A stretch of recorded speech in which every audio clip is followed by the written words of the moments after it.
Welcome back to the Lift Free and Diet Hard podcast. I'm your host, Andrew Coates. Join me along with industry leaders and friends on a quest to get more people through the gym door and eating and living healthier. Join me where evidence meets empathy while rejecting fitness industry fads and extremism. Let's begin. Dr. Nick Tiller, I saw your book, the new one, The Health and Wellness Lie, and I was excited to actually chat with you. You actually written two books. The other one is The Skeptic's Guide to Sports Science. And, your PhD is, and I want to make sure I get this right, Human Applied Physiology, Master's in Exercise Physiology, and you're a research associate at the Lundquist Institute, Harbor UCLA Medical Center. So quite a reputation and background. Welcome. Oh, it's great to be here. Thanks for the invitation, and you've definitely done your research. I think you know more about me than I do. Well, I mean, I think the thing that plays really well with guests is, and especially social media, is the accent. Like, so in North America, oh my God, we love, British, UK, sure, accents from across the pond. So great to have you. Okay, so the health and wellness industry isn't your friend. It's $1 trillion con, quote. Right. Explain that to me. You want me to elaborate? That's what the book's for. Yeah, well, look, the reason I wrote this book is because in a nutshell, everything that we know or think we know about health and wellness has been dictated to us by an industry that doesn't care about people, it cares about profits. Doesn't care about population health or public health, it cares about profits. And the vast majority of people who operate within this space, they know full well that they can make a lot of money because the regulations are extremely lax.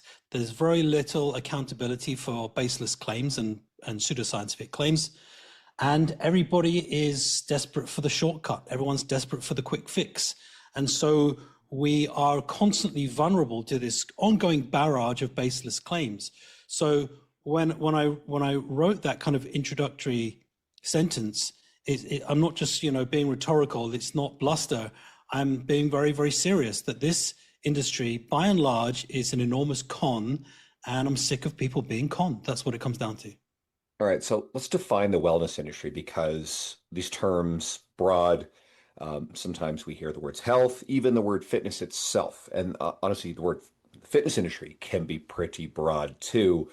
And I tend to defend it because I'm immersed in a community of caring, ethical, evidence-based coaches.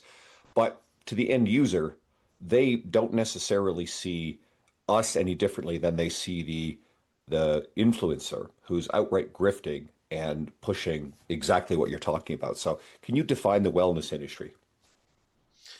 Well, it's almost impossible to define it, and that's kind of the point. It's that way by design because wellness doesn't actually mean anything.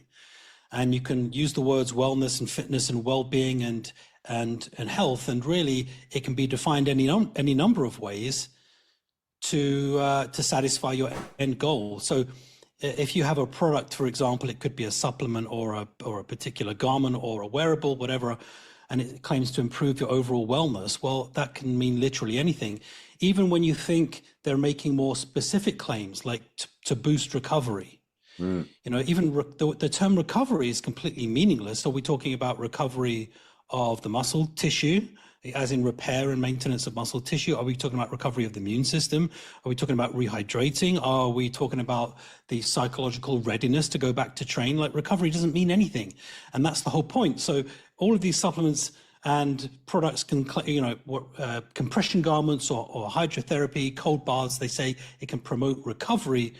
It doesn't really mean anything. It's very, very ambiguous. So the wellness industry is ambiguous by design. If I were to try and encapsulate it, I would say that anybody who's ever taken a supplement, who's ever gone to an exercise class, who has been to the gym, had a personal trainer, anybody who's bought a pair of running sneakers, anytime you've had an alternative therapy like acupuncture or cupping, or you visited a chiropractor, you've become a consumer in the $7 trillion health and wellness industry. And that's pretty much everyone. So we are all consumers in health and wellness. So I guess this is a very difficult question, but is it all bad? Oversimplification. Well, no, it's not all bad, but the the vast majority of individuals and entities who are operating within this space are out to make money. And okay, everyone needs to pay their bills, and everyone is, looking to promote their business. That's fine. But some people will put their profits above their clients. And that is kind of the ongoing trend that we see in health and wellness, is especially when you hand power in health and wellness to the fitness influencers and the wellness gurus. They are literally online to monetize their following. That is the whole point of being an influencer, because their income stream is dependent on how many followers they have. And I kind of want to go back to something that you said at the start, and that was how a lot of people don't see people like us as being any different from the fitness influencers and the wellness gurus. And therein lies the problem, because if you had a physician and you went to go and see your physician because you had some kind of medical complaint, or let's say you had something a little bit more serious and you needed a surgery on your knee or a surgery on your shoulder, you would certainly distinguish between a fitness influencer and a surgeon, or you'd certainly make that distinction between somebody who is professing to be a health expert and somebody who actually is a health expert. If you're taking a long flight across the country, you'd want an elite pilot who has been appropriately trained and has appropriate qualifications and credentials. You wouldn't mix them up with somebody who claims to know how to, fly aircraft. So when the stakes are high enough and when people care enough, they're more than happy to distinguish between people who are experts and people who say they're experts. But for some reason in health and wellness, everyone's just kind of thrown in the mix, and it's very difficult to distinguish the experts from the non-experts. And that's kind of something else that I try and unpack in the book.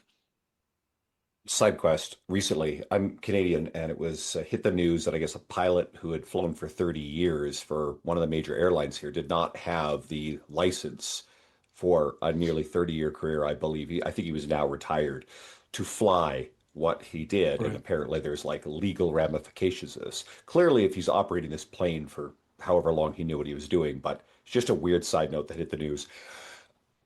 I kind of have a rule. I generally don't throw shade unless someone I think is verifiably sort of a charlatan type personality. But to your point, we see doctors, medical doctors, Dr. Mark Hyman, Dr. Paul Saladino, who who are verifiable grifters and charlatans, and yet because of that legitimate doctor credential, then of course they're treated a certain way, as if they have an air of credibility. Or then you get people like, and another one I'll shout out is one of the worst people I've seen online, Dr. Eric Berg. I have a particular pet peeve. I'm fine with evidence-based chiropractors and using the title doctor, but I think too many of them use that title as a way to create an air of credibility, and then they grift on things. So again, Dr. Eric Berg is another one who's just a nonstop fountain of nutrition pseudoscience. It's not qualified to speak on it at all. But again, it fools. It works. It clearly fools a lot of people. Yeah, and that's when we get into the weeds, so to speak, because the wellness industry, you're right, it's not just made up of verifiable, people who are obvious grifters necessarily, like fitness influencers, wellness gurus, people with zero qualifications. There are a lot of people who will leverage their genuine authority, as physicians, as doctors, as surgeons, as professors, university professors and researchers, and they will trade off the back of that, and they'll ultimately give bad advice, which is why the advice itself needs to be the currency, right? And the advice itself needs to be judged on merit. As an example, I write about Andrew Huberman in the book, and Huberman is a very well-credentialed neuroscientist. He's an associate professor at Stanford, and he trades off the back of that. He, interviews a lot of his Stanford colleagues, and I'm sure that in matters of neuroscience and ophthalmology, he's a genuine authority, but he's strayed a long way from his lane, and he talks about nutrition and supplements and health and metabolism and weight loss. And a lot of the advice that he gives has been criticized because it's not evidence-based. And that's when the scientific consensus is so important, because you have the people that you mentioned, Mark Hyman, Dr. Mark Hyman, Dr. Oz, Dr. Paul Saladino, who give a lot of questionable advice. They, I think a lot of the time, although I don't have any proof of this, I suspect a lot of the time they give subversive advice purely to go against the grain. They're contrarians, and they do that in order to get more followers and to leverage their followers. But then the vast majority of physicians would contradict the claims that they make. And so rather than listen to one person, rather than listen to one physician or even a handful of physicians, let's see what all physicians say. Let's see what all scientists are talking about. Let's see what all researchers have to say about a particular subject. And that's when the expert consensus comes into play, because you can find a study, a bit of evidence, a bit of data to support any point of view that you like, no matter how ridiculous it is. But does it actually conform to the expert consensus? That's another question. So all authorities have to prove their assertions. They have to prove their contentions, just like anybody else. Now, how much of the problem is the erosion of trust in the institutions of science, government, so on and so forth, which we've seen? We certainly saw that in the pandemic as being a significant problem. Well, that's the game plan. That is the idea. That is the MO of a lot of these wellness influencers, whether they're actual just full-time influencers or whether they're doctors who have become influencers. Whoever they are, that is the MO a lot of the time, is to try and reduce public trust in these scientific and medical institutions in order to further an alternative worldview. I mean, I'm not a political person. I'm not American. I don't get a say in US politics at all. I can't vote in America. But we're seeing that a lot with RFK Jr. and the Make America Healthy Again movement, is that a lot of the playbook is to undermine public trust in scientific institutions in order to promote an alternative worldview, whether it's about vaccines, whether it's about organic food, whether it's about ivermectin, it doesn't really matter. But as long as people trust scientists and experts, real scientists and experts, then the grift becomes difficult to push. You need people to lose trust in their doctors and their scientists and their professionals in order to get them to buy your product. So that's kind of the MO. And it's very easy to do on social media, unfortunately. And this probably risks getting circular, but I keep coming back to the problem with the people who seem to have the air of authority. So I won't say specific names, but there are a cluster of prominent menopause physicians. Again, they're credentialed, but they've gained substantial following, influence, and the scientific consensus that people who are evidence-based routinely call these individuals out because there's a big gold rush now. And again, I think this is what it comes down to, is what you said, is there are massive financial incentives to stray from what the data is saying, to weave narrative. One of the common narratives we're seeing now, and it's sort of the crossover between exercise science and perimenopause, menopause, is, quote, that women are not just small men. When, unfortunately, and of course, guess what? That's a message that I think a lot of women want to hear. That seems to be the discussion, right? Hey, I can't speak from experience. I get it. But oftentimes it is the evidence-based messenger who struggles with having a compelling narrative when the grifters are better at storytelling and appealing to the emotional side of the argument. Is that a big crux of all this?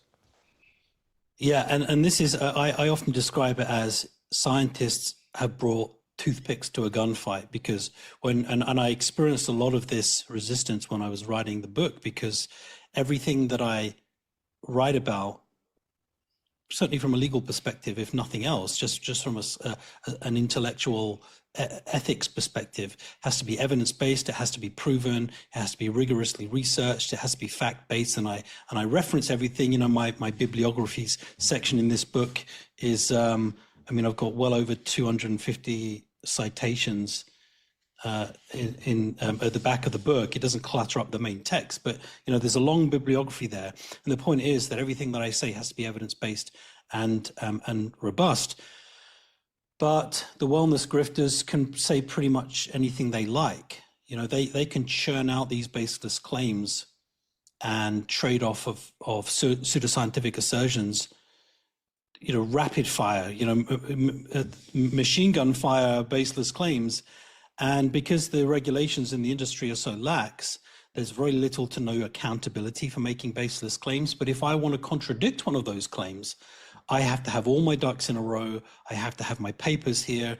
And at the end of the day, people are not that interested. Scientists are interested in scientific arguments, but the rest of the population, they care more. Okay, they care a little bit about data and facts, but they want their heart to be stimulated. They want their gut to be stimulated.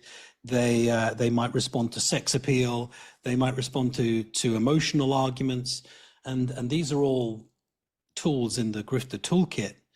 And scientists have to get better at doing that. Scientists have to, yes, use their evidence-based arguments, but we have to get better at telling stories. We have to get better at spinning narratives, not to spin people a yarn, but in order to get our point across. Because otherwise, we're on the losing side of this ongoing battle against wellness grifters who have absolutely no problem just making up nonsense. They're expert bullshitters. And we've got to get better at combating that for sure. I'll interrupt this episode for a quick but important side quest. While I don't think everybody needs to track nutrition all the time, tracking is one of the most powerful tools to make sure you're not eating too much or too little. And Macros First is my go-to app for me and my clients. Macros First has a free barcode scanner, and a premium version comes with a bunch of cool stuff to make managing your nutrition easier. Like 1, AI search. AI is everywhere now, where you can speak or type the foods you wish to save and log everything without having to search for each individual ingredient. 2, import recipes from a website. Save time creating recipes manually by importing all ingredients and instructions from your favorite recipe websites. No more searching for each ingredient one by one, just paste in the website. And 3, this one's a big one for nutrition coaches. Follow unlimited friends so you can follow all your clients. And there's a lot more cool features. You can try the premium version of Macros First free for 14 days. Just download Macros First from the App Store. And during setup, you'll be asked, how did you hear about us? Type in the code Andrew. Is there a lot of sentiment in the evidence-based community that going on social media or participating in getting better at emotional storytelling is somehow part of the problem, selling out? And what obligation do the individuals who are in the academic world, they're in the research, what obligation do they have to even appear on media to become communicators to combat this stuff? Yeah, well, it's a big problem and it's an ongoing stigma. And you sort of touched on something called the Sagan effect after astronomer and science popularizer Carl Sagan. And anybody who's interested in science and science communication will instantly recognize the name. one of my personal heroes, as is anybody who's in science and skepticism. But he was refused entry to the Royal Society of Medicine in the 1990s. The Royal Academy of Sciences, excuse me, because he because he was a science popularizer. And there is this stigma in the scientific community that people who put too much of their time into public facing science are somehow worse scientists. And like you say, maybe they've sold out, maybe they're just, they're not as rigorous. And that's an ongoing stigma. So a lot of gray bearded scientists, they refuse to engage with social media. They refuse to engage with the public. They certainly won't write for mainstream outlets. And they refuse to communicate with the public because they think it's beneath them. And actually that's something that, I was it was ingrained in me throughout my studies that actually, just do good science, write your papers, which are ostensibly written for other scientists, by the way. A lot of the public are now reading more papers, but these papers are not really written for them. They're written for other scientists. And just keep your head down. The problem with that mentality is that there is now a huge void between the real science that's being done, either in the lab or whatever your discipline is, and the consumer, the science consumer. And this huge void is being rapidly filled by the mainstream media, by the fitness influencers, by the wellness gurus, who either don't have a nuanced understanding of the science, but also maybe they don't care about the science. They're not science communicators, they're science commodifiers. So they're taking the individual studies and they're just spinning them to get more followers. And so these are the consequences of decades of scientists refusing to engage with the public. So that's something that I've had to come to terms with, and I'm still coming to terms with it. You know, only in the past 6 months or so have I been more active on social media, because I just wanted to be a good scientist. I didn't want to have to spend my time engaging on social media, because I thought that I shouldn't have to. But we do have to. And if you're not doing it, somebody else, there's a wonderful quote. If you don't tell your own story, someone else will tell it for you, and you may not like how they do it. I think that was Kirsty Malcolm. I mean, I think of a very prominent example where Malcolm Gladwell took Anders Ericsson's research and popularized the concept of the 10,000 hour rule. Now, one could argue that that's not necessarily super maladaptive or terrible consequences, but again, there was a distortion of the representation understanding of what the research said. And then eventually, much later on, after the popularity of the book, Gladwell did sort of acknowledge this, but Erickson came out right away and basically said it was a misinterpretation. And then I think about, I always come back to Neil deGrasse Tyson as an example of a pitfall. So Neil deGrasse Tyson, renowned astrophysicist, as I understand it, has profound credibility, but ultimately branded as a science communicator. And I've heard Neil deGrasse Tyson say demonstrably false things about nutrition, endorsing the carb insulin hypothesis. And I always think along these lines, if I'm listening to a podcast or I come across somebody who has legitimate credentials and they're speaking with the conviction and authority and confidence about a particular topic, and if I'm unfamiliar with the topic, well, I attribute that to be fact-based. But when somebody with those same credentials says something about something I have a strong degree of education in, I can immediately detect when they're blatantly wrong or they're off base. But most people don't have that level of a filter about those specific topics. So you could be listening to a podcast, hear the credentials, and it's frustrating when someone who ostensibly is so respected as a science communicator can get something so wrong that has serious consequences. Yeah, and this is part of the problem of people straying from their lane, right? Because Einstein is the most obvious example, because he said things about X, Y, Z, and often got things wrong. And people say, well, Einstein said it, and look how smart he was. Yeah, but I wouldn't take medical advice from Einstein. You know, just it doesn't matter if he was the smartest human being who ever lived. You know, he's not a medical expert. So why would I take medical advice from him? So in the same way, I wouldn't take nutrition advice from Neil deGrasse Tyson, and I wouldn't take weight loss advice from Andrew Huberman. So I think we've got to be better at staying in our lanes. And again, it comes back to social media, because you don't get new followers by staying in your lane. You got to spread the net, the biggest net possible. And this is one of the pitfalls of the fame that comes with being a notable person. But you're absolutely right. You know, and I want to just follow up quickly on the Tyson thing. You're absolutely right. I don't think he should necessarily get a pass when he gets things wrong. I do feel strong. A lot of people jump on the things that he said also about, for example, transgender athletes, which I don't think we should get into now. But you know, I disagree profoundly with some of his views on that. However, I would say Neil deGrasse Tyson has done more to promote science and skepticism than anyone, living or dead, probably. So I don't think he should get a pass when he gets things wrong, but I'm inclined to not throw out the baby with the bathwater. However, it is a huge problem in that somebody with a bit of authority, if they get their own podcast, if they get their own TV show, then they're not held to the same account, and they should be. They absolutely should be. Who was the famous, was it Newton or was it Edison? I can't remember, who got into alchemy later on in their work. Do you recall? I can't. There was somebody ultra famous in the history of science that spent their later years messing around with the, the pseudoscience of alchemy. Yeah, I can't remember. It could be Newton, but let's not Yeah, put a pin in let's, it and come back. yeah, exactly. All right. Are there any wellness trends that worry you the most? Pretty much anything you see on TikTok. There's it would be easier to list the ones that don't concern me because you could probably list them on one hand. I think the kind of the current trend on peptides is a real problem.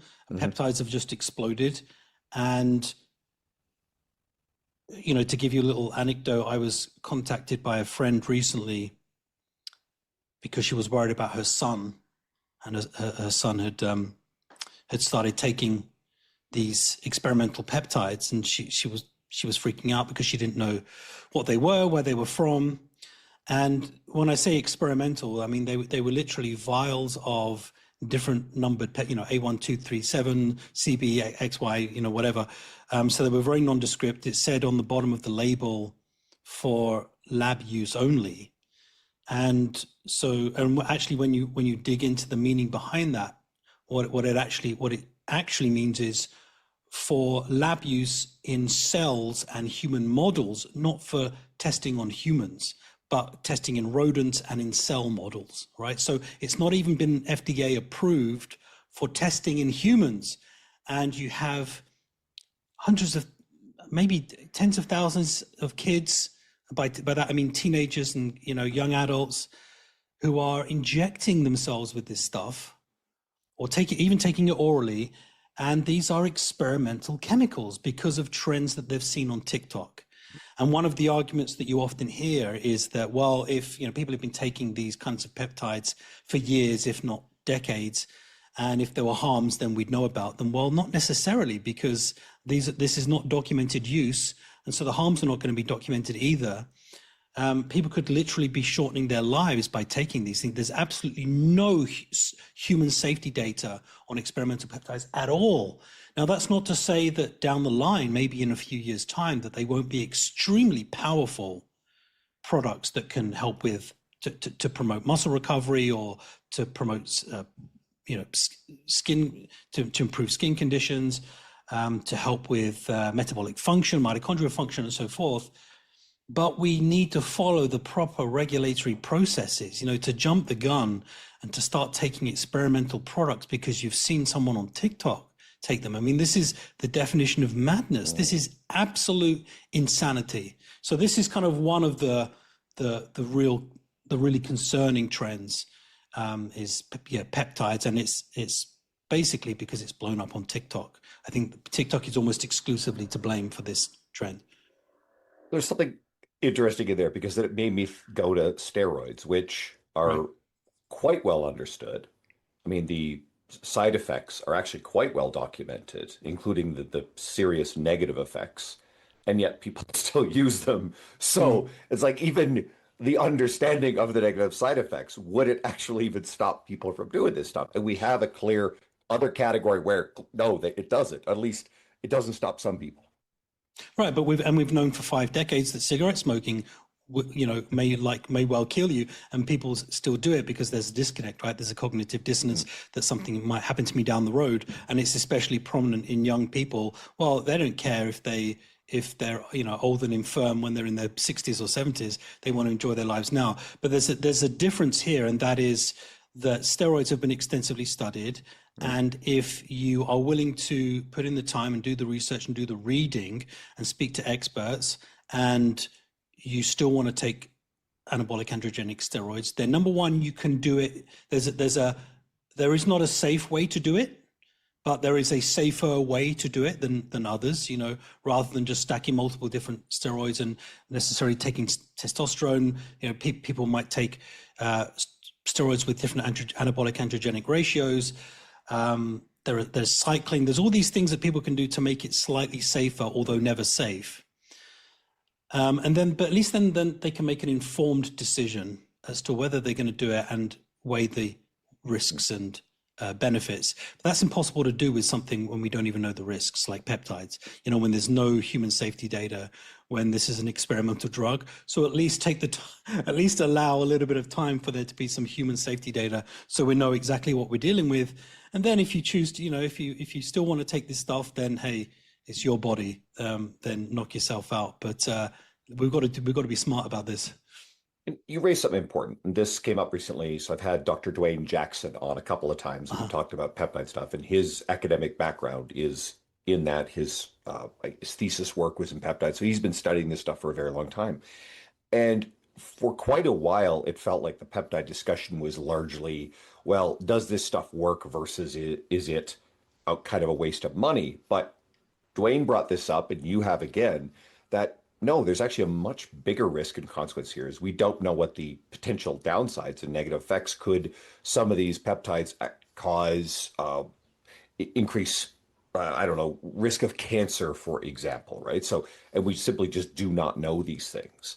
So there's a big unknown there, to your point. So I hope people take that into consideration. The big concern with peptides is cardiotoxicity. That seems to be one of the main concerns, is cardiotoxicity with certain peptides. So we don't know the negative effects or how the long-term implications for the heart and for the cardiovascular system. And until we have some human safety data, I just wouldn't risk it. I wouldn't put that stuff in my body if you paid me, There. You alluded to this earlier with regulation. Should the broader conversation about what people can say and sell, let's call the wellness industry, should it come down to regulation, or how much of it should, and how much of this is actually on the consumer to not want to be lied to? How much does the consumer just want to be lied to? Yeah, it's like, if you do a poll with athletes, the 75% of them say they don't mind being lied to by their coach into using a placebo if it helps, if it works. They don't mind taking something that works only in their psychosomatically in their brain. If it works, it works. And it's the same with patients. You do polls with patients. They don't mind taking a sugar tablet even if in their mind it eases their chronic pain. They don't mind being lied to by their physician. But essentially all of this comes down to the consumer, and I'll explain why. If we waited around for the government to put better regulation on marketing claims, or for the federal agencies that are responsible to clamp down on marketing claims, you'll be waiting a long time. If you are waiting for better manufacturing practices for supplements and sports foods and that kind of thing, again, you're going to be waiting a long time, because that regulation hasn't come into effect in several decades. If you're waiting for social media platforms to clamp down on misinformation, you're going to be waiting forever, because these are private platforms, and misinformation is far more likely to trend online than factual information.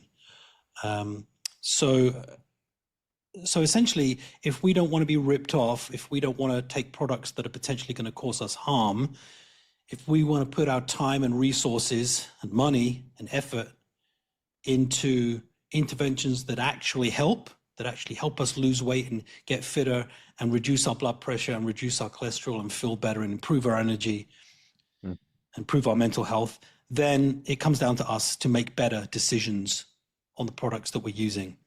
So that means becoming a little bit more scientifically literate.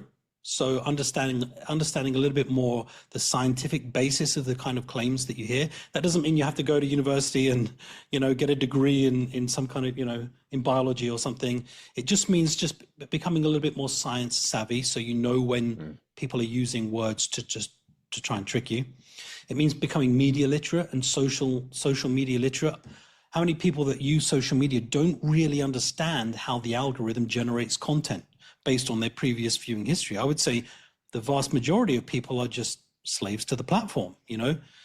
They're tools for social media rather than using social media as a tool. So just become just a little bit more clued in about how these platforms work. Same with AI. AI is now basically everywhere. People are using large language models like your ChatGPTs and your Meta AIs of the world in place of Google. We used to Google things using keywords, And now people are typing these same questions into large language models. And again, the vast majority of people, it's a black box to most people. Most people don't even understand how the system generates its responses. And that comes down to us. If we don't want to be fooled, if we don't want to be ripped off, if we don't want to be fed a constant stream of mis and disinformation, we need to become better at distinguishing between information and misinformation. So that it means being a better critical thinker, being a better skeptic, understanding science, understanding social media. Because, as I said, to bring it full circle, if we wait for the powers that be to enforce regulation and to clamp down on misinformation, you're going to be waiting a long time. It's never going to happen. There's an example I always use in the fitness industry, and that's a lot of times coaches will get frustrated with the stuff that influencers are saying and doing on social media, and then they will demand more regulation, but more specific to personal training. And I've always said, well, that's usually the people who are complaining about this very specifically, they're not busy and they're struggling in their own businesses. So I always say to them kind of bluntly, like, hey, you need to focus on you, get better at your craft, get busy. You're not going to be worried about what's going on online. But let's say that somehow some entity decided on what the regulations were going to be in the US, right? Well, is it likely that, like you said, the social media platforms are going to regulate all these other influencers offline? No, it's never going to happen. Well, but most of them aren't probably certified by these governing bodies anyway. It's not a closed system where everybody is bounded by the same country, same jurisdiction. A lot of these people are in different countries altogether, which you're probably never going to get regulation. I mean, let's say someone's determined and there's a big financial incentives. They're going to move to Costa Rica or Bali or somewhere else where they just simply, or Dubai, where this just isn't going to be a thing. And they're going to continue online, right? Meanwhile, you're there fixated on something that's beyond your control. So I think it's a good analogy for, hey, yes, in a perfect world, I would want to see better regulations on a lot of different things. But we still have to look inward because it's never going to change within a reasonable time frame to save us. Well, at the end of the day, people need to look at the content that they're consuming. And let's say you follow a fitness influencer on Instagram and they're constantly selling different supplements and green smoothies and detox teas and this kind of thing. Those kinds of things, because they can make ridiculous claims, the non-scientific claims, because they're not held to account, not held accountable for making nonsense claims. And they'll say that, this can help you lose weight, it can improve your energy, they can say whatever they like. That kind of content really feeds into our internal desire for the quick fix. Everyone wants to expedite their health. Everyone wants to expedite their fitness. Even people who are more than happy to graft and to get into the gym and to go to pound the pavements and to actually put in the time. I have run with so many different running clubs over the years, and even those people, when it comes to marathon time, they're threading their way through the marathon convention center, picking up different products, and they're getting IV drips, and they're looking for sneakers that are 10 grams lighter, because it's just we have evolved for this economic mindset. We want to expedite things as much as possible, right? And so that content that you see online, it's going to be inherently much more popular than anything else, because of confirmation bias. It tells us something that we want to hear.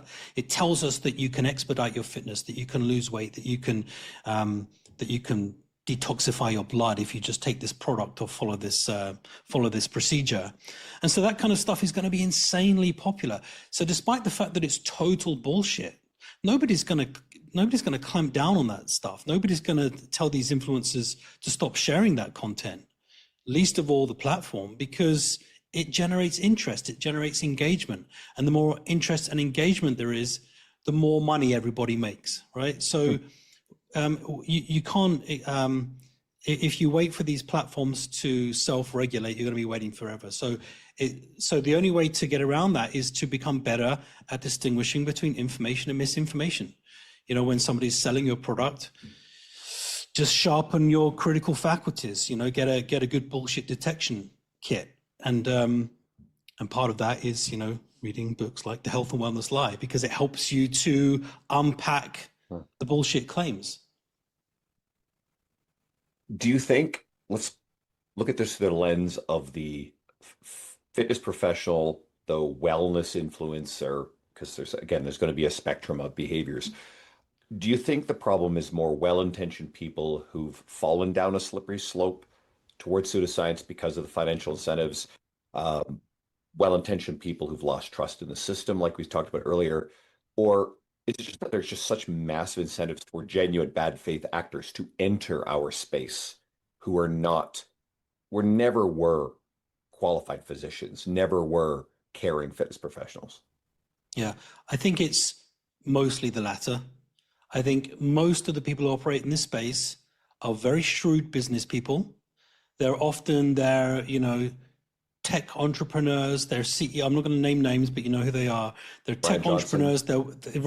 There's multiple Brian Johnsons, and I'm not talking about the AC/DC singer. AC/DC frontman, right? I was going to say. No.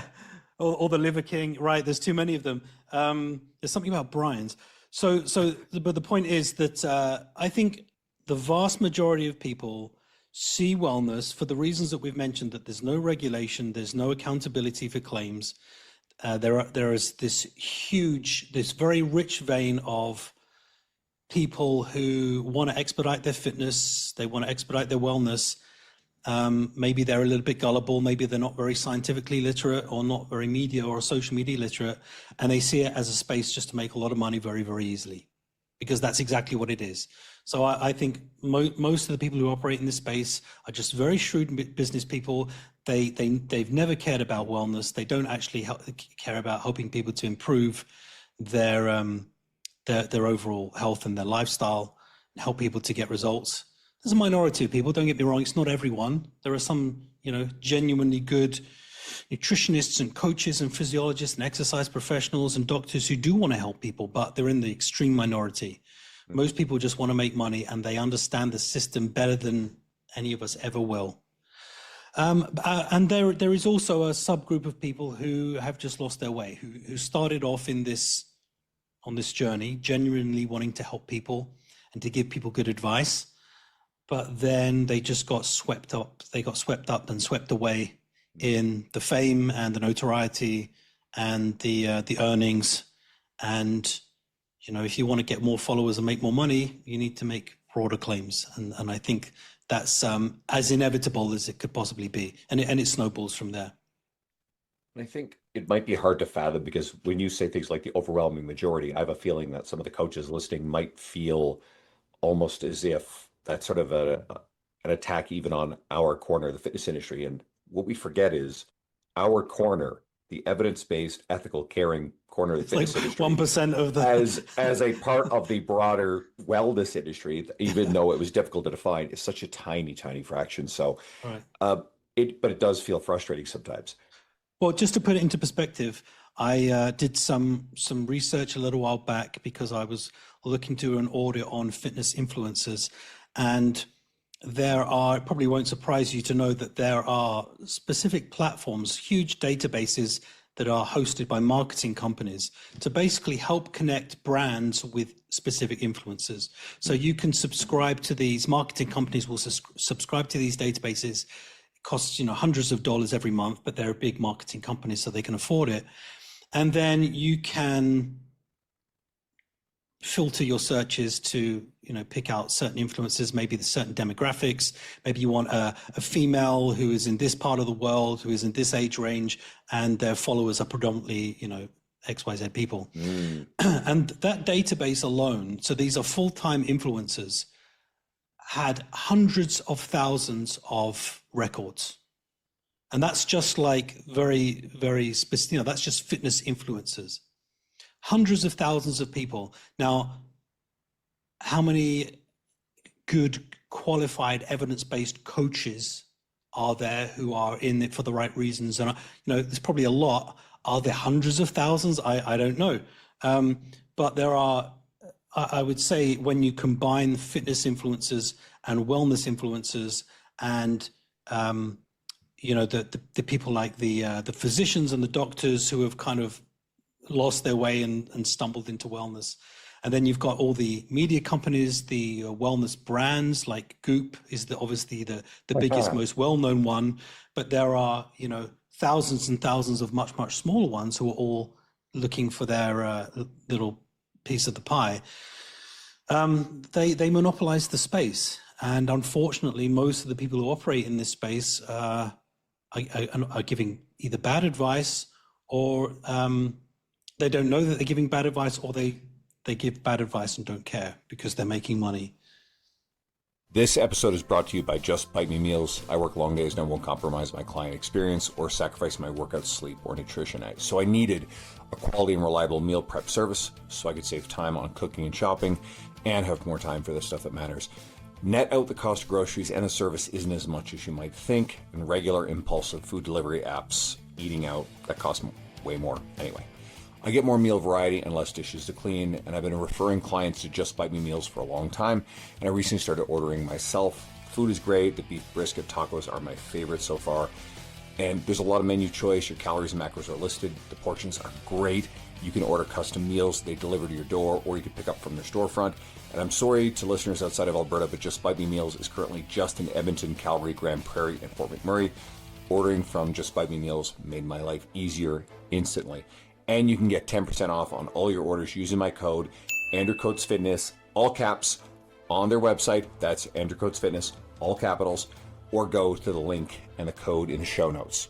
I saw a YouTube video recently, and I know this has popped up, but I'm assuming this is going to be a big concern, but the AI generated videos of, sometimes it's copycatting a real individual. I had Dr. Matthew Nagra on, and I know Dr. Ids has had the same sort of problem, where these accounts pop up, will use their, it's what's the word of it? A sort of a deep fake. And at that point, it was kind of a mediocre deep fake, but still, but they're only going to get better, of real people. Right. In a lot of cases, these are completely fake people. They'll talk about some very specific herb. There was one thing about Tai Chi. Apparently, there's a very big thing about Tai Chi, and I think it's Tai Chi, or something along those lines, and all these ridiculous health benefits. And now, to people like you and I and the listeners of this podcast, they're going to see right through it. But that's the problem, is we have the curse of knowledge, and most people are being fooled by the average influencer wellness bullshit. So they're probably still going to be vulnerable. Apparently, there's a lot of money both in this, but also a profound amount of advertising and marketing money to push these accounts. So that's kind of scary. And this is only now compared to where this technology will advance to.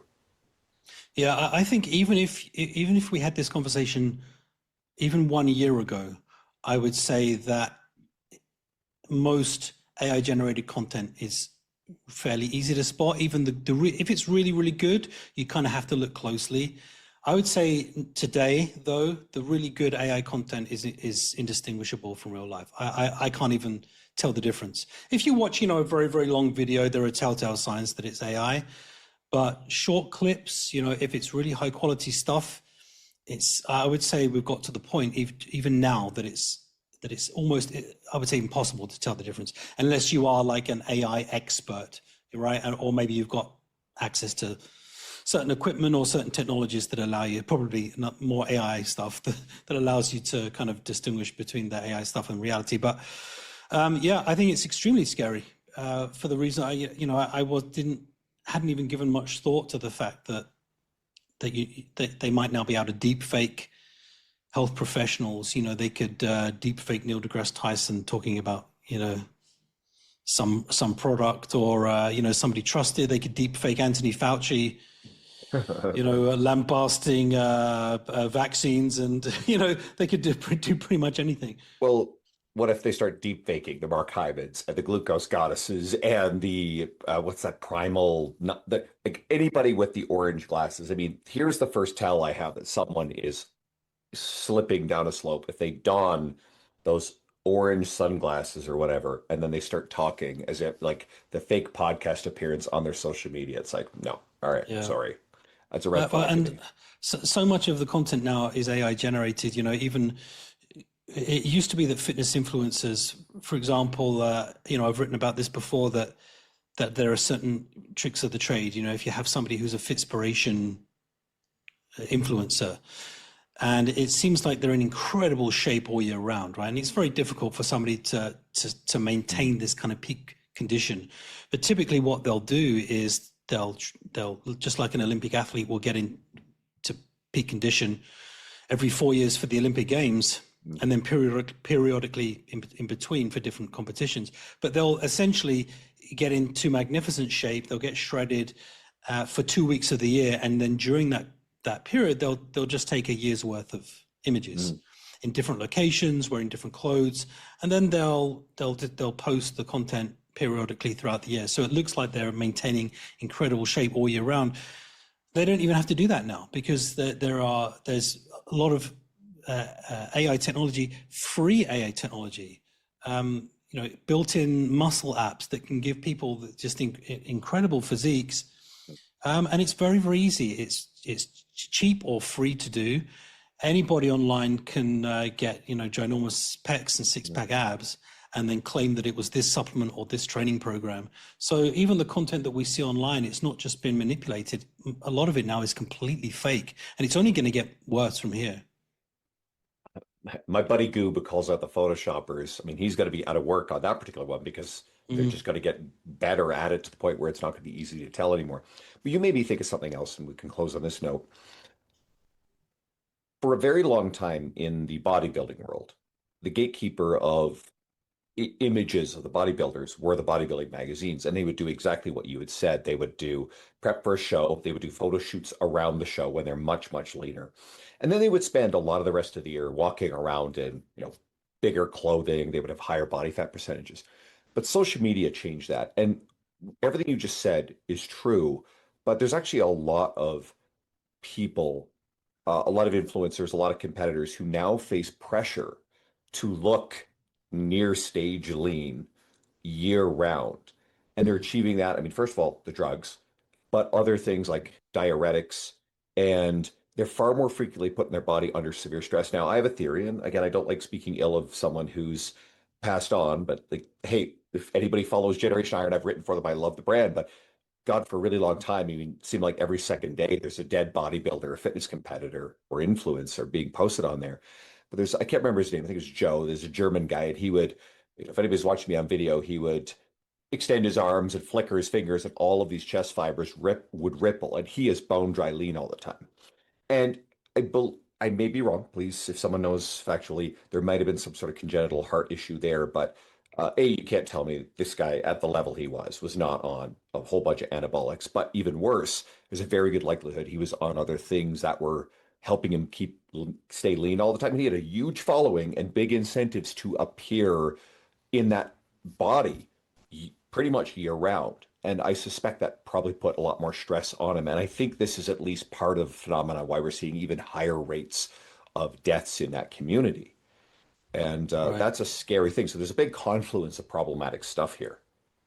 Yeah, there's a lot of things going on. You're absolutely right. And even I've not heard of this guy, but even I've seen one of those clips. I'm sure it was him, the way that you described it, where every kind of muscle and sinew is kind of flickering. It's a very, very unique thing. So he's passed away, did you say? He's passed away a couple of years ago. I had no idea. Yeah, I mean, and extremely sad. Early 30s, I think. Yeah, he was a young guy. So, and it may well come down to the points that you make, is that there is so much pressure on these people to produce content, to generate content, to stay in amazing shape all year round. There's, drugs are banned for a reason. Steroids and peptides and stimulants, they're banned. Not in professional sport, not just because they violate the spirit of fair play, but because they're not safe for human consumption by and large. And since the beginning of bodybuilding, people have always taken steroids, looked amazing, and then but they were never really open about taking steroids. They would say that. In the magazine articles and in the ads, they would say that it was, use this protein and you'll look like me, and follow my workout program and you look like me. Well, you might, but you're also going to need to take the drugs, right? And part of that problem is that it creates these unrealistic ideals for the people who use social media. The whole Fitspiration content. You have a lot of young people, especially young men, who see these bodybuilders, young women who see female fitness influencers, and most fitness related content is posted by women, and it's been extensively studied, and I know that you know this, But the fact is that the more people use social media, especially to access health and fitness content, the lower their mental health is, and the more mental health struggles they have. They're more likely to struggle with eating disorders, more likely to engage in extreme dietary behaviors and extreme exercise routines, because social media has propagated these extremely unrealistic body ideals for all the reasons that we've just mentioned. And, and in other studies, when people stopped using social media for 30 days, for example, then their quality of life improved and their mental health went up and so forth. So I think the lesson to take away here is not necessarily just stop using social media, because I think that's unrealistic, but we can be very careful with the type of content that we engage with. We can filter out the superficial bullshit, fitspiration stuff.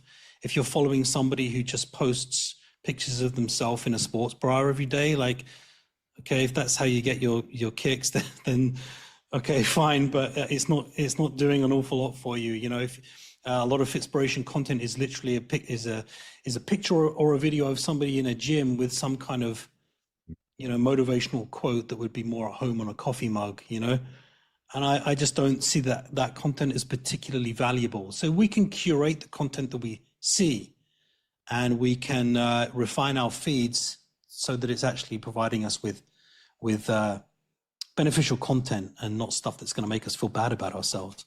That's a decision that we can make. Dr. Nick Tiller.